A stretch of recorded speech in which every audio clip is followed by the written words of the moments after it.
Bienvenue sur notre chaîne. Abonnez-vous et cliquez sur la cloche pour ne pas manquer les prochaines vidéos.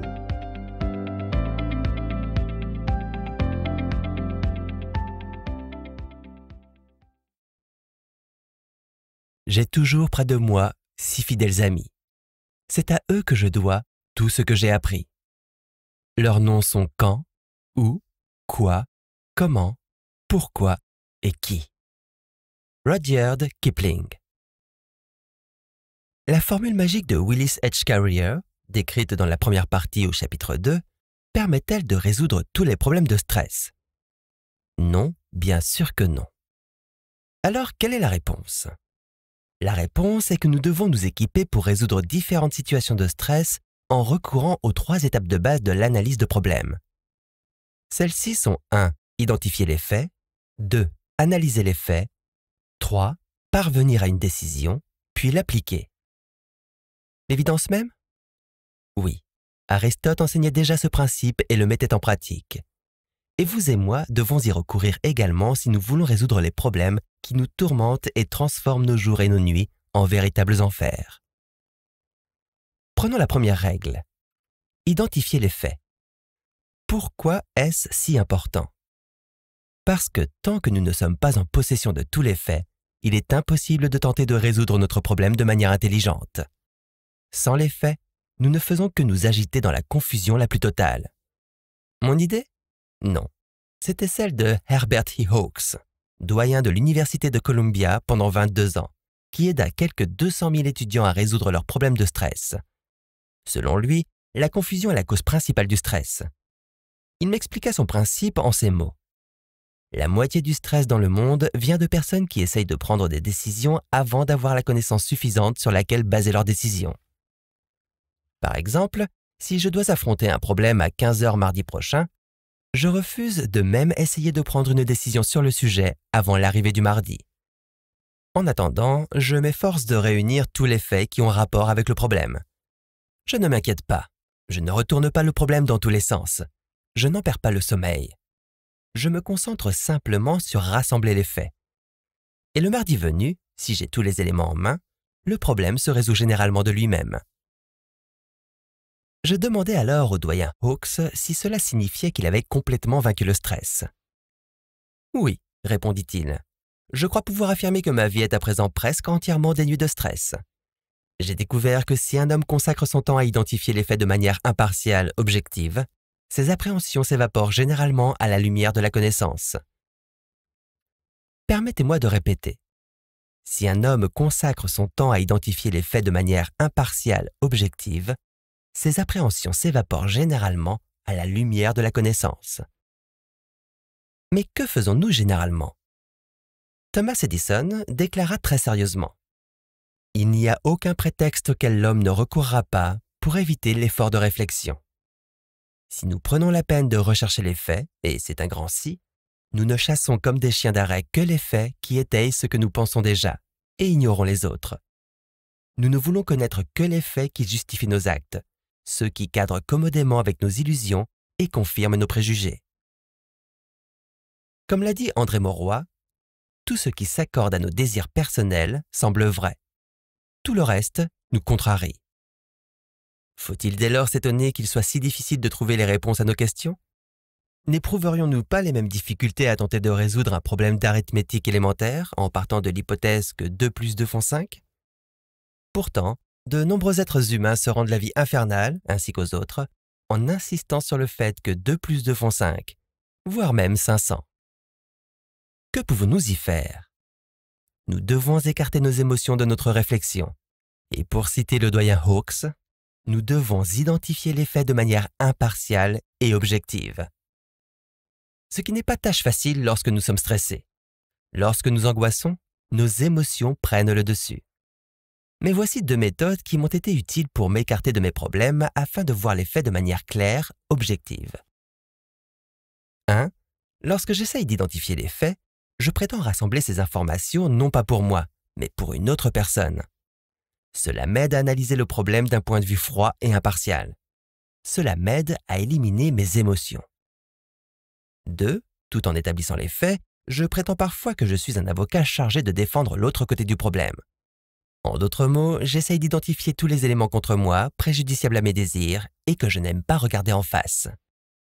Puis j'écris mon côté du problème et l'autre côté du problème, et je trouve généralement la vérité quelque part entre ces deux extrêmes. Voici ce que je m'efforce d'exprimer. Ni vous, ni moi, ni Einstein, ni la Cour suprême des États-Unis ne sommes suffisamment intelligents pour parvenir à une décision rationnelle, quel que soit le problème, sans d'abord établir les faits. Thomas Edison le savait. À sa mort, il avait 2500 cahiers remplis de faits traitant des problèmes qu'il avait rencontrés. Ainsi, la première règle pour résoudre nos problèmes est identifier les faits. Imitons le doyen Hawkes. N'essayons même pas de prendre une décision sans avoir d'abord rassemblé tous les faits de manière impartiale. Toutefois, rassembler les faits ne nous servira à rien tant que nous ne les aurons pas analysés et interprétés. J'ai appris à mes dépens qu'il était bien plus facile d'analyser les faits après les avoir écrits. En réalité, coucher les faits sur le papier et formuler clairement notre problème est très utile pour nous aider à atteindre une décision rationnelle. Comme Charles Kettering l'a dit, un problème bien posé est à moitié résolu. Laissez-moi vous montrer comme tout ceci fonctionne en pratique. Puisque les Chinois disent qu'une image vaut 1000 mots, je vais illustrer comment un homme a appliqué le concept dont nous parlons. Prenons le cas de Galen Litchfield, un brillant homme d'affaires que je connais depuis quelques années. Monsieur Litchfield se trouvait en Chine en 1942, quand les Japonais envahirent Shanghai. Et voici l'histoire telle qu'il me la raconta un jour qu'il se trouvait chez moi. Peu après que les Japonais eurent bombardé Pearl Harbor, ils s'abattirent en masse sur Shanghai. J'étais alors directeur général de l'Asia Life Insurance Company à Shanghai. Les Japonais nous envoyèrent un liquidateur militaire, un véritable amiral, et m'ordonnèrent d'aider cet homme à liquider notre actif. Je fus mis devant le fait accompli. Je pouvais coopérer, ou bien, et le ou bien était la mort assurée. Je fis ce qu'on me dit de faire machinalement, parce que je n'avais pas d'autre choix. Mais je mis un ensemble de titres d'une valeur de 750 000 $ de la liste que je donnais à l'amiral. J'omis ces titres parce qu'ils appartenaient à notre succursale de Hong Kong et qu'ils n'avaient rien à faire avec les actifs de Shanghai. Malgré tout, je craignais de me retrouver dans de beaux draps si les Japonais découvraient ce que j'avais fait. Et ils le découvrirent rapidement. Je n'étais pas au bureau quand ils firent cette découverte, mais mon chef comptable s'y trouvait. Il me prévint que l'amiral japonais était arrivé en rage, piétinant et jurant en me traitant de voleur et de traître. J'avais osé défier l'armée japonaise. Je savais ce que cela signifiait. Je serais jeté dans la Bridge House. La Bridge House, la chambre de torture de la Gestapo japonaise. Certains de mes amis proches avaient préféré se donner la mort plutôt que d'être jetés dans cette prison. D'autres y avaient trouvé la mort après 10 jours d'interrogatoire et de torture. Et à présent, j'étais moi-même pressenti pour cette prison. Que pouvais-je faire? J'avais appris la nouvelle un dimanche après-midi. J'imagine que j'aurais dû être terrifié. Et j'aurais été terrifié si je n'avais pas employé une technique précise pour résoudre mes problèmes.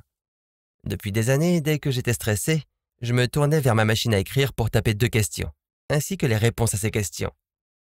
1. Qu'est-ce qui me préoccupe? 2. Qu'est-ce que je peux y faire? Au début, j'essayais de répondre à ces questions sans les écrire. Mais j'ai abandonné ce système il y a des années. J'ai découvert qu'écrire à la fois les questions et les réponses m'éclaircit les idées. Aussi, ce dimanche après-midi-là, je me rendis directement dans ma chambre au YMCA de Shanghai, sortis ma machine à écrire et tapais. 1. Qu'est-ce qui me préoccupe? J'ai peur d'être jeté en prison demain matin. 2. Qu'est-ce que je peux y faire? Je passais des heures à réfléchir et à élaborer 4 plans d'action que je pouvais adopter, ainsi que les conséquences probables de chacun. 1. Je pourrais essayer de m'expliquer à l'amiral, mais il ne parle pas anglais. Si j'essaye de communiquer via un interprète, je risque de donner un coup de pied dans la fourmilière.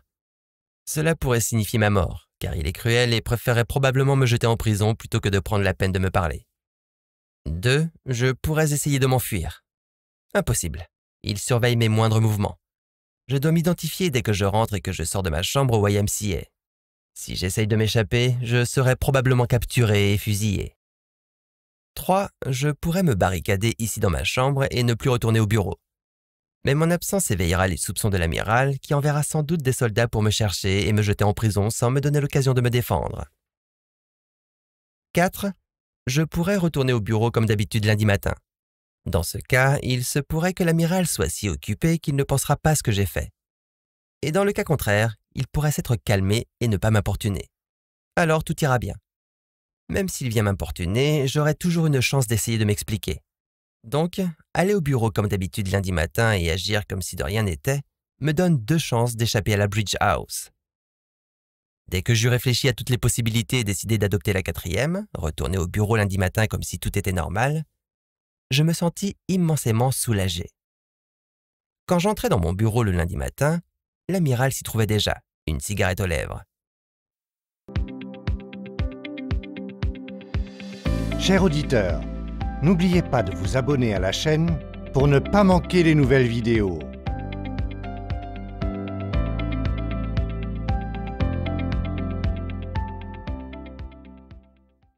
Il me fusilla du regard comme il le faisait toujours, et ne dit rien.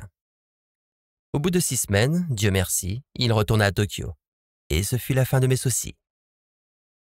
Comme je l'ai déjà dit, j'ai probablement sauvé ma peau ce dimanche après-midi-là en prenant le temps d'écrire les différents scénarios et les conséquences probables de chaque scénario avant de parvenir calmement à une décision. Sinon, j'aurais pu flancher et hésiter et prendre la mauvaise décision sur un coup de tête. Si je n'avais pas réfléchi à mon problème et pris une décision en connaissance de cause, je me serais rongé les sangs tout l'après-midi du dimanche. Je n'aurais pas dormi de la nuit, je serais arrivé au bureau le lundi matin, la mine préoccupée et l'air tourmenté. Et ce simple fait aurait pu éveiller les soupçons de l'amiral et le pousser à agir. L'expérience m'a prouvé, encore et encore, l'énorme importance de parvenir à une décision rationnelle. C'est l'incapacité de se fixer un objectif, de cesser de tourner follement en rond, qui mène les hommes à la dépression nerveuse et à l'enfer. J'ai constaté que 50% de mes problèmes s'évanouissaient quand je parvenais à une décision claire et précise, et que 40% disparaissaient généralement dès que je commençais à mettre à exécution cette décision. Ainsi, je bannis environ 90% de mes problèmes en suivant ces 4 étapes. 1. Écrire précisément ce qui me préoccupe. 2. Écrire ce que je peux faire pour arranger le problème. 3. Décider que faire. 4. Commencer immédiatement à appliquer cette décision. Galen Litchfield devint le directeur de Star Park & Freeman Inc. en Extrême-Orient, une importante société d'assurance et d'investissement. Cela fit de lui l'un des hommes d'affaires américains les plus notables en Asie. Il me confia que son succès était en grande partie imputable à cette méthode d'analyse et de résolution des problèmes. Pourquoi sa méthode est-elle si fructueuse? Parce qu'elle est efficace, concrète et va directement au cœur du problème. Par-dessus tout, elle agit sur la 3e règle indispensable: passer à l'action. Tant que nous n'agissons pas, identifier et analyser les faits est comme souffler à contrevent, une pure perte d'énergie. William James a dit un jour: « Dès qu'une décision est prise et que l'exécution est à l'ordre du jour, écartez délibérément toute appréhension quant au résultat. » Il voulait dire qu'une fois que vous avez pris une décision rationnelle, basée sur les faits, agissez. Appliquez votre décision. Ne vous arrêtez pas pour reconsidérer. Ne commencez pas à hésiter, stresser ou retracer vos pas. Ne vous perdez pas dans l'insécurité qui engendre d'autres doutes. Ne surveillez pas constamment vos arrières. Je demandai un jour à Wake Phillips, l'un des grands patrons de l'industrie pétrolière dans l'Oklahoma, comment il menait à bien ses décisions. Il répondit: « J'ai appris que continuer à réfléchir à nos problèmes au-delà d'un certain point crée inévitablement la confusion et l'inquiétude.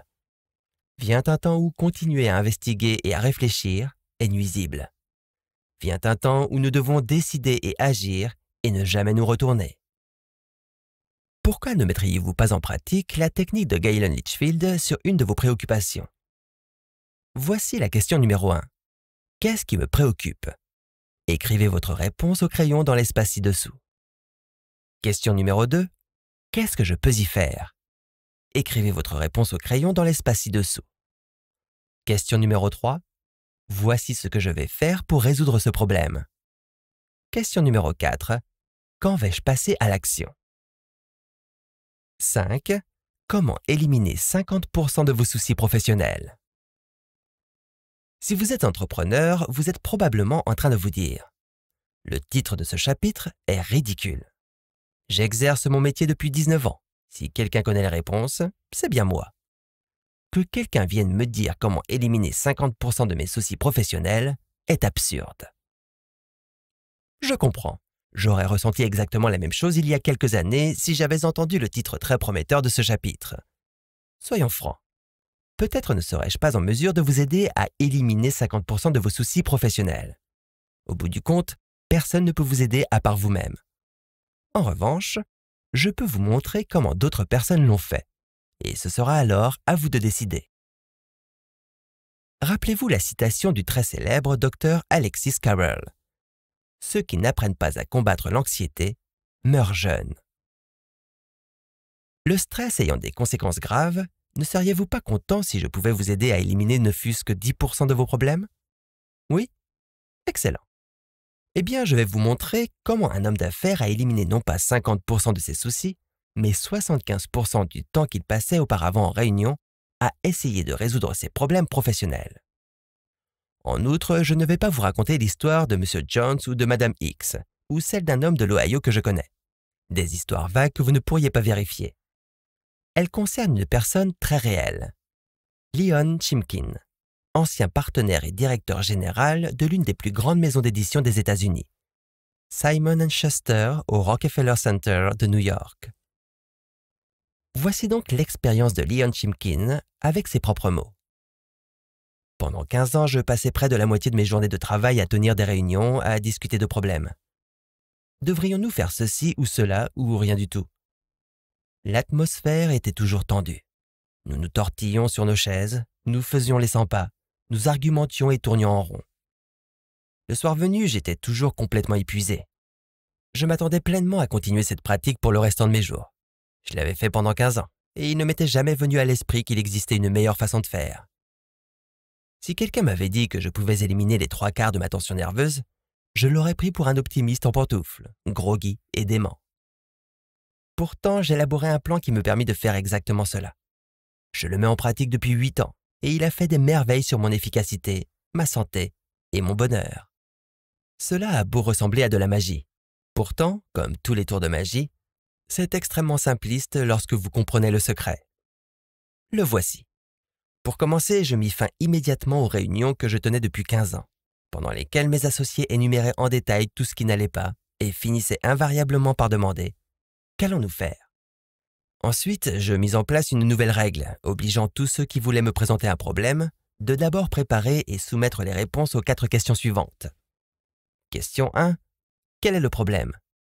Autrefois, nous passions facilement 1 heure ou 2 à discuter sans que personne sache spécifiquement et concrètement quel était le problème réel.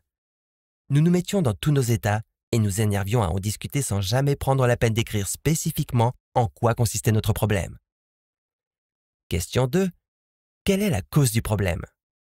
Quand je repense à ma carrière, je suis consterné de voir les heures incalculables perdues en réunions décousues sans jamais essayer de déterminer clairement la racine du problème. Question numéro 3.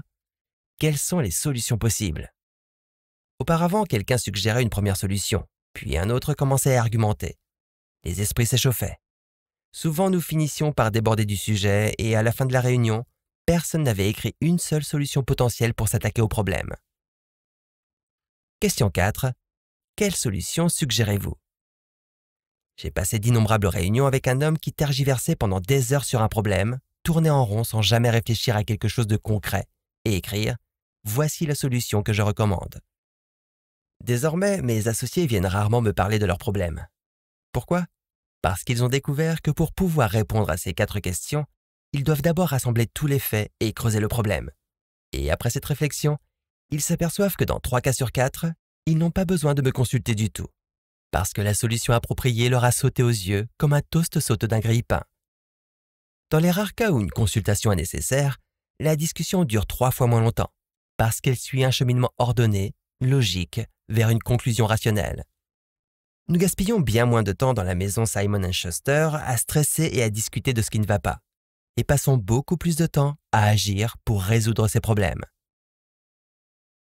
Mon ami Frank Bedger, un éminent courtier en assurance américain, me confia qu'il n'avait pas seulement diminué ses soucis professionnels, mais avait presque doublé ses revenus en utilisant une méthode similaire.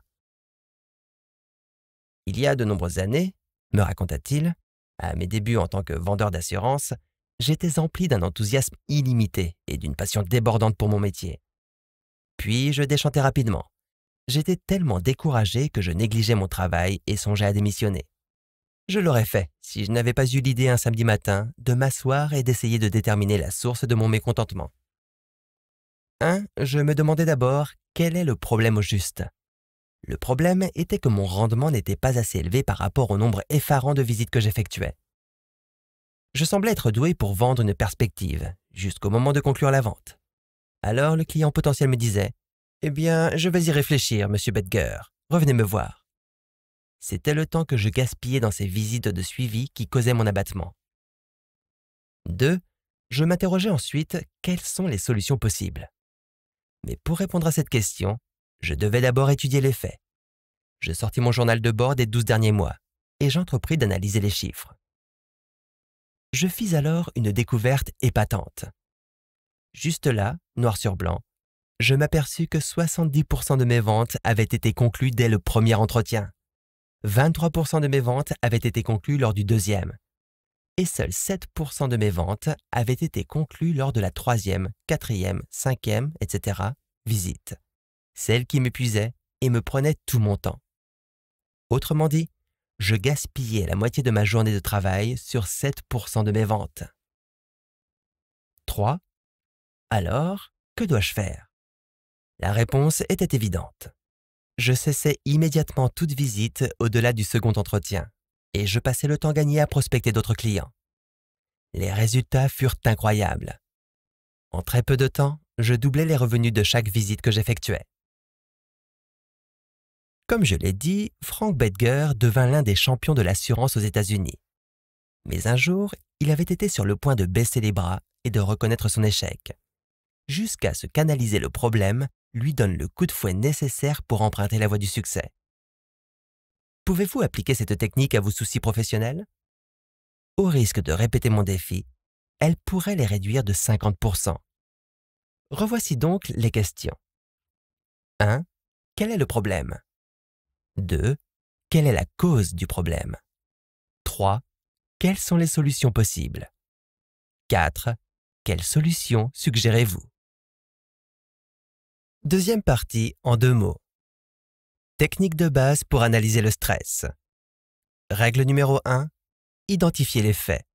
Souvenez-vous que Oakes, doyen de l'Université de Columbia, a dit que la moitié du stress dans le monde vient de personnes qui essayent de prendre des décisions avant d'avoir la connaissance suffisante sur laquelle baser leurs décisions. Règle numéro 2. Après avoir soigneusement soupesé les faits, parvenez à une décision. Règle numéro 3. Une fois qu'une décision rationnelle a été prise, agissez. Passez à l'action et ne vous souciez pas du résultat. Règle numéro 4. Quand vous ou n'importe lequel de vos associés stressez à cause d'un problème, notez les questions suivantes et répondez-y. A. Quel est le problème? B. Quelle est la cause du problème? C. Quelles sont les solutions possibles? D. Quelle est la meilleure solution?